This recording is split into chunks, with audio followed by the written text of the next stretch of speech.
Okay, hello everybody, and in today's video I'm going to be going over a build I made for Jaheira that specifically focuses on being an Eldritch Knight fighter with some druid qualities.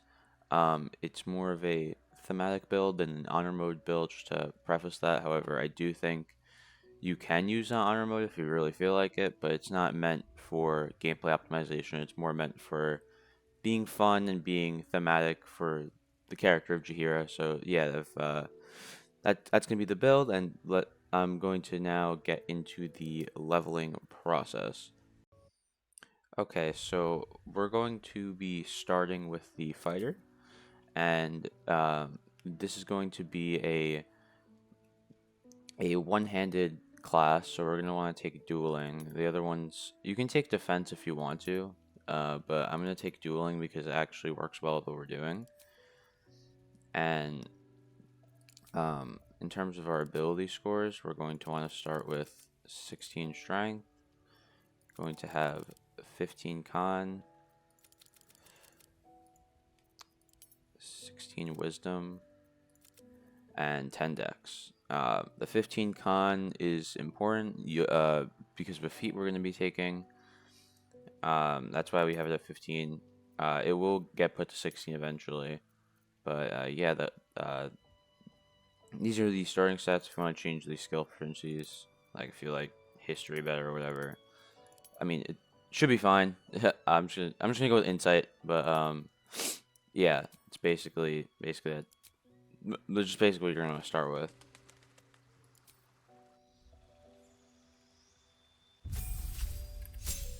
And level two, very difficult level here. You're gonna want to hit the accept button. I know, insane. Onto fire level three, you're gonna take the Eldritch Knight. One, definitely the subclass ever. I really like it. I think it's really fun. In terms of cantrips, you can just go with whatever really feels right. This will be using it's saying wisdom here, although I'm pretty sure this uses your intelligence, so just be careful on that. I'm gonna go with minor illusion and friends. Um, you could go with like light actually. I don't know. In terms of spells, there is a correct option, and the option is shield. If you don't take shield, you're kind of throwing. If you're playing Eldritch Knight and you don't have shield, it's a bit of a throw. Um, But yeah, we're gonna take shield and we're just gonna take magic missile, because magic missile is just guaranteed damage. It's pretty nice. I don't really use it that often, but I think it's nice. And for the expanded spells, if you don't have long strider, then take long strider. I'm just gonna put long strider here, but if you have it in the party already, you could go with enhanced sleep or like false life or something.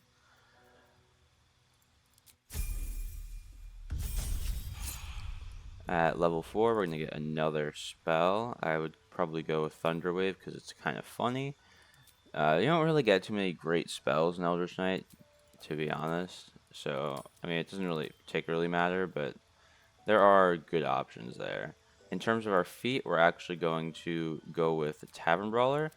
And yes, this is a throwing build. We are an Eldritch Knight. We are going to make use of the Eldritch Bond, and we are going to be throwing things. So we're going to bump the con up to 16 and get Tavern Brawler, so you get absolutely massive damage off. Level 5, we're gonna get extra attack. If you want to replace a spell, go for it. But actually, you know what we can do? Yeah. Okay. One weird thing about the Eldritch Knight spells is that you can choose from your expanded spell list when you're replacing. But this was not from the expanded spell list. So I'm gonna replace Thunderwave with Enhanced Sleep. But you can do whatever you want, obviously. But yeah. Level 6, we're gonna get another feat. This one is, you do whatever you want here. I mean, I think alert is actually pretty important because if you're not using the gloves of dexterity, then your initiative is pretty low. So having alert would be pretty useful for that. So I think I'm going to take that here. And it's at this point where we're going to move on to the druid multi-class side of this. In terms of cantrips, guidance is always nice. If you don't have guidance in the party, then take guidance. And resistance is good for the rare occasions where you make like saving throws and dialogue or whatever. In terms of spells, we already have Enhanced Sleep and Long Strider. Oh, I forgot about you that you'd get those. Okay. So screw what I said earlier. Probably shouldn't take Long Strider and Enhanced Sleep because you're gonna get them from Druid. We're gonna take Healing Word. We'll take, I don't know, Good Berry, Thunder Wave, Ice Knife. Sure. Actually, this is Jaheira. Jaheira could probably speak to animals, right? And for the at level 2, we're gonna pick subclass. We're gonna stick with the Circle of Land just to get a shit ton of spells, and we're going to go with Thorn Whip. Because why not? I feel like Jaheira would Thorn Whip. Actually, yeah, we should use Entangle as well. I think I've cast Entangle in this game maybe like one time, and I have like 700 hours. But like, I don't know. I've never used it. Okay, level 3. We're gonna get our first. We're gonna get our first subset of spells here. Um, you're for these you're gonna want to aim for stuff that you wouldn't have otherwise. So I'm gonna go with Coast. That gives us Misty Step and Minor Illusion. But what you can also do is take the Underdark. If you want web instead, I just think I like Minor Illusion better. I mean Minor Image, Mirror Image. But yeah, I'm gonna go with Coast. But Underdark is also good because of Misty Step. But if you want to take a different one, I just focus on stuff that Druid already doesn't get. Like the Arctic one gives you Hold Person and Spike Growth. These are both spells that Druids already have, so there's not really a point in getting them, besides just having them once. You could, if you take a spell you already have, you could just use one version of that once per long rest. But I don't think you don't need to take it. I would just take stuff you don't have. At level 4, we're gonna take another cantrip. We're gonna have more spells, and this is gonna be our last feat. So it really depends on what you want to buff up. These strength and wisdom are gonna be at like the numbers they are. So if you want to focus on spell casting, put the wisdom up. I think the correct play actually is to increase your wisdom because strength could always get patched with elixirs. However, if you wanted to bump up your strength too, that's definitely valid. I think I'm just gonna go with wisdom here.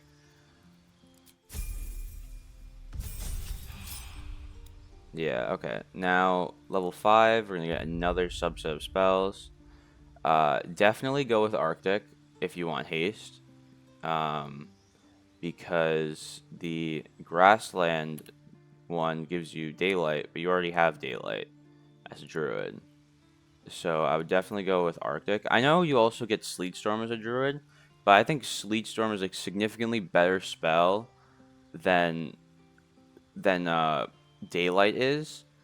And having one free Sleet Storm makes it like at least it would make me want to use it more.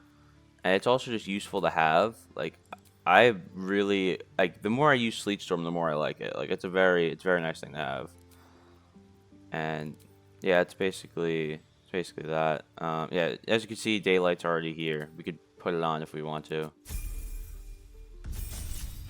And in our last level of Druid, we're gonna get the subclass feature Land Stride. It makes it so you can basically run around your own difficult terrain. I'll show it off in the gameplay section, but you can basically just, your own difficult terrain does not matter to you. And in terms of spells, we'll go with there's a lot of concentration spells here. Like insane enhance ability, why not? Actually call lightning. That's fun. Do that.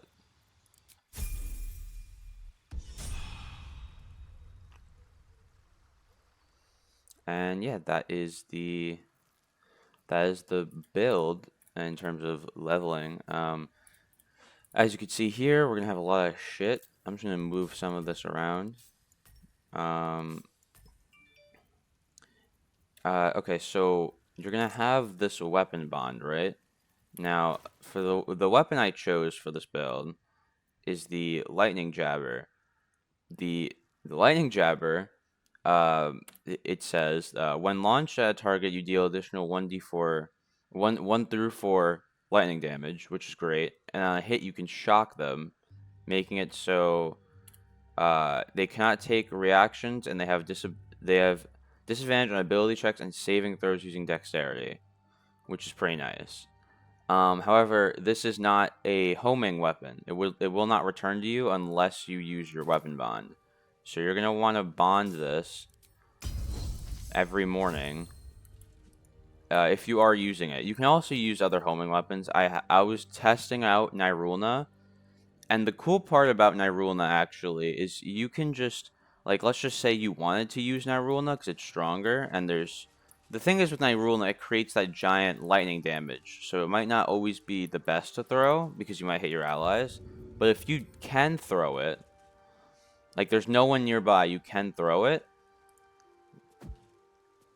and then it just returns to your hand anyway. And let's just say there are allies around. Let's just like go over here. We want to hit specifically like this iron bowl or something. But Lae'zel is right there. We don't want to throw Nirulna. If you throw the lightning jabber, no one in the area is going to get hit. But if we were to throw Nirulna, they would get hit. And now this just returns to our main hand. So you can actually use both of these weapons very viably. I guess along with the returning pike as well, if you have that in the early game. But Jaheira doesn't join at the point in time to where using the returning pike is really worth it.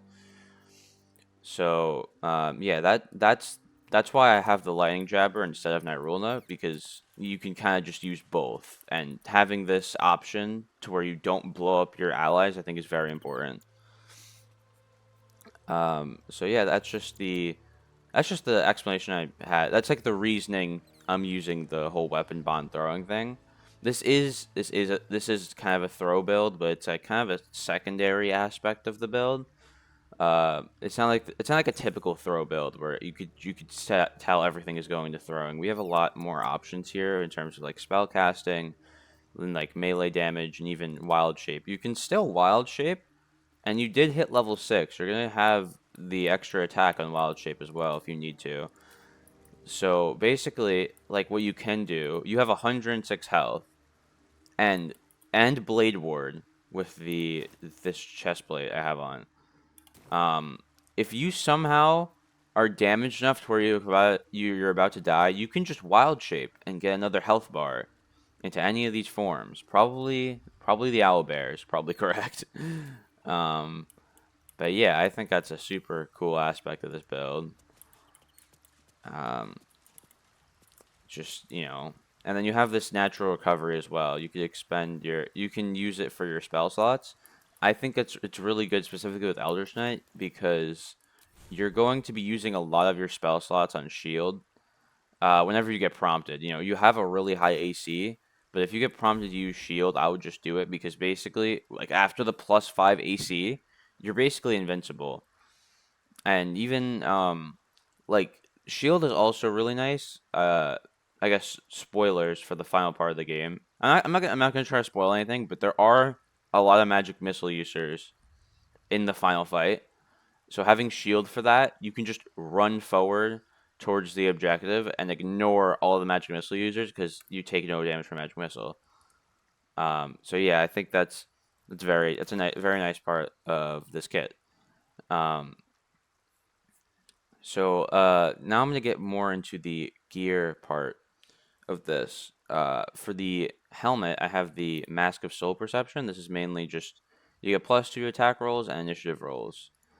Our dex is only 10, so our initiative would be pretty low. Right now it's +7 because we have this helmet and alert, and +7 is it's pretty good all things considered. So yeah, that's why we have that. The cloak of protection, the ring of protection, and the evasive shoes are just for AC stacking. I just wanted to get this as high as possible because I thought it'd be fun. So that's the purpose of all of those. I already kind of went over the armor of persistence. Sorry. It gives us all incoming damage reduced by 2. You gain resistance and blade ward, and you have disadvantage on stealth checks. But this is very nice. I guess it makes us taking resistance not really, worth it. But before you get this, you're gonna be using resistance. This is a very late game item. So yeah, in terms of the gloves, I have the Hell Dust gloves. It's gonna give us 1 through 6 fire damage on our attacks, and it gives us +1 to spell rolls and spell save DC. Our spell save DC isn't fantastic. I mean, it's pretty good. It's 20, and our spell attacks are +12, but they're not as high as like the typical spellcaster probably has them. But I think these are useful just in general. It gives us damage on our weapon attack as well. That's kind of why I chose the Amulet of the Devout as our amulet, just to kind of get the spell save DC a bit higher. Obviously, we're not using channel oath charges, but just to have that +2 flat to spell save DC is very useful. And this is the Crusher's Ring, just gives us 10 more movement speed. I don't know if I have to explain why movement speed is good. And I went over the weapon a bit, the lightning jabber, but our shield, I'm just using Catheric Shield. Because it gives us spell save DC and spell attack rolls, and the shield bash actually works now, as of patch 6. So you could use that as your reaction. Most of the time, I'm probably just using shield anyway, but that's just me. And for the bow, I just have the Darkfire short bow because haste is good, and having resistance to fire and cold damage is good. This build has a lot of resistances right now, so you're going to take even less damage. Other options I have here, I was experimenting with the... What did I just do? Oops. I accidentally short rested. I was experimenting with the Armor of Landfall, but I found that the AC was a little low because we only have 10 decks. But this gives us more spell save DC, and it makes it so you regain 1d4 hit points on plant growth or like any vine services. And seeing as how we have the one passive that gives us, like, we can basically run on difficult terrain without any consequences. So I figured I wanted to try this, but I found that the AC was a little low. If you're gonna use this, I would use the Gloves of Dexterity, because if we equip both of these, then our AC, it's decent. It's not as good as before, but if you were to do that, then you could just use Gloves of Dex. But I chose to go with the heavy armor version of that. Also the Horns of the Berserker. It gives the same two bonus to attack rolls, and then it has the Bloodthirst side effect. But I just thought the initiative was really important, so I just went with the Mask of Soul Perception instead. And I was trying to use this. I was trying to use the Helmet of Arcane Acuity, but this doesn't work with throwing. So I did not find it very useful because it does not work with throwing. And obviously Nirulna we're gonna use Nirulna, but because of the whole throwing of how that works. So yeah, that's the gear, and now I'll get into the gameplay section of this video. Alright, now I'm going to start a combat encounter here. Before that though, I'm going to use an elixir, probably Cloud Giant Strength would be the best. And then just pop a speed potion. And then we will assault someone. As you can see, I did a decent amount of damage. Headed for the cells. No, dude, we are assaulting people. As you can see, it did a decent amount there. We can probably just finish him off with our extra attack. Just kidding, he lived. Wow, he lived that very comfortably. See, here's a good situation where we could use Nirulna, actually. Nirulna.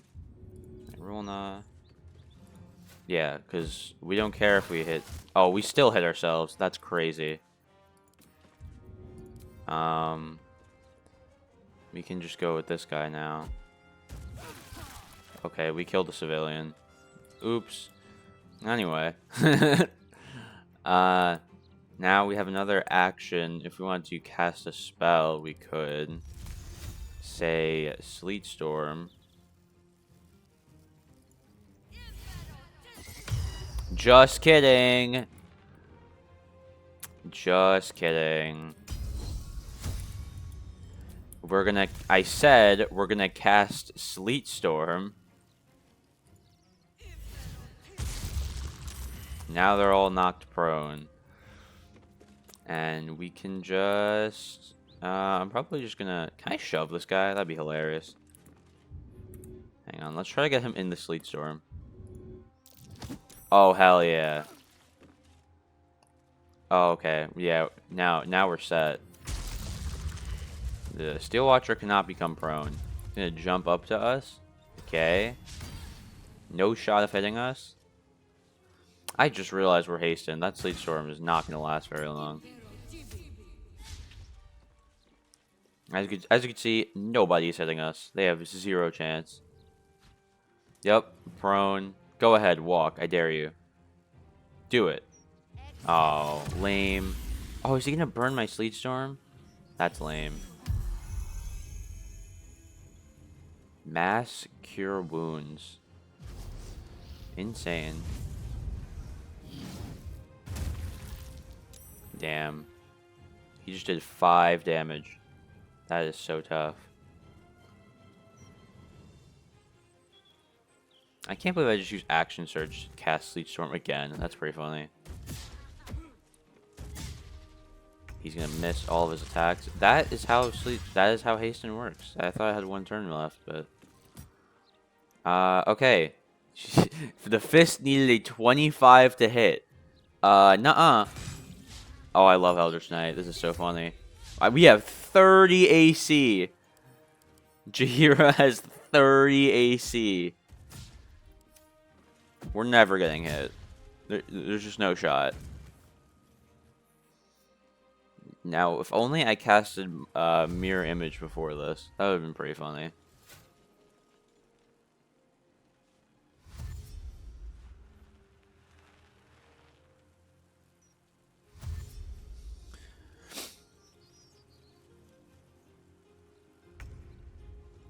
Okay, weirdly enough, being hastened did not break my concentration. I thought that's what would happen, but it didn't happen like that.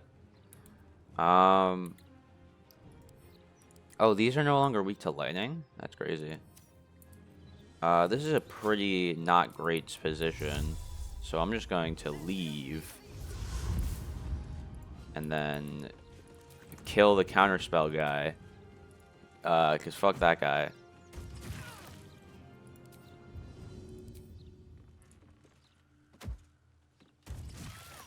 Nice. Yeah, they're gonna get Sleet Stormed again. Oh, he hit for a nice 7. Not 7 damage. From a Steel Watcher, by the way. Volley? Yeah, no shot.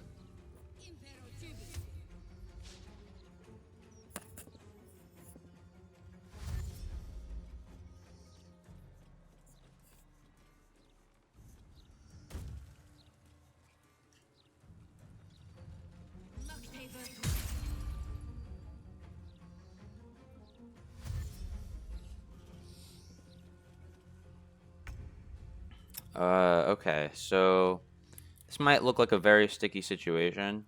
There's a very simple solution to this, believe it or not. Yeah. It's just, pretty simple like that. We can actually haste ourselves.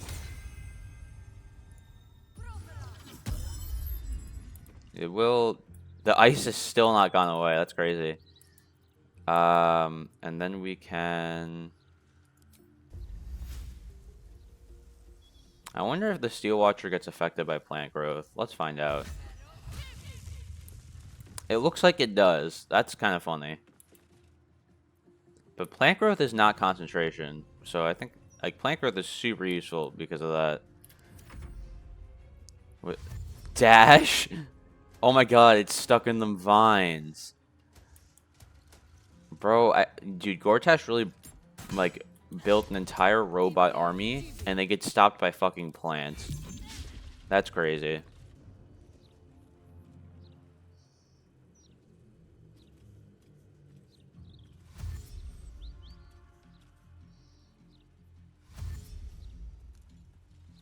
You're just gonna have to dash through it. That's so funny.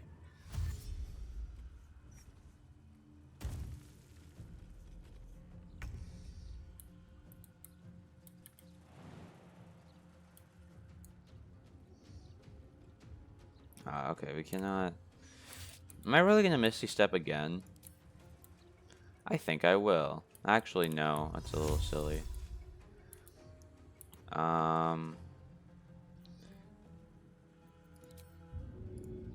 Yes, wait, this is the correct option. Can I throw him back into the... Yes, I want to throw him back into the spike growth. I mean, the plant growth. Oh, a critical miss. Lame. Oh, I'm gonna hit myself. Oh, what? That's so funny. I hit myself with the explosion and then now I'm lethargic. Okay. I'll just shield again. Now I'm not getting hit. I think I've done more damage to myself than they did to me.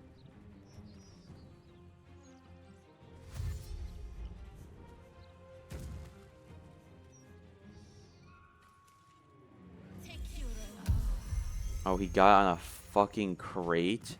Oh, nice. Will any of these be useful here? I don't think so.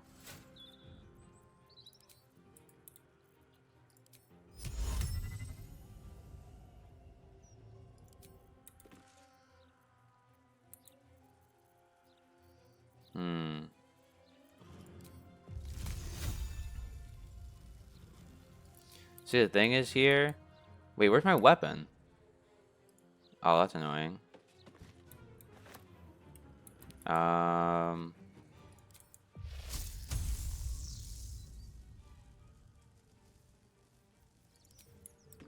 This is so weird. Because they can't kill me, but I don't really have any good things to kill them.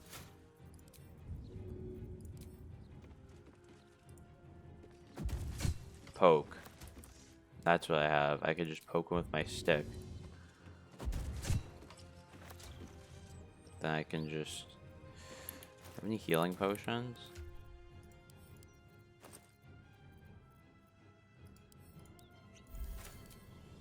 Make it so they just cannot kill me ever. Nice miss, idiot. That was an awesome jump. That was really awesome.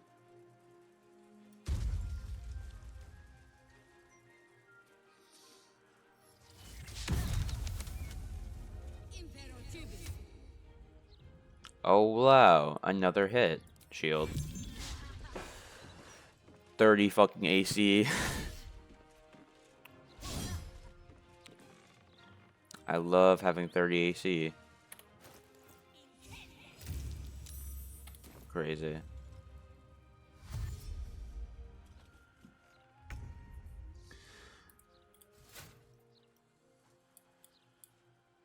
Alright, I think I've showed off most things this build can do.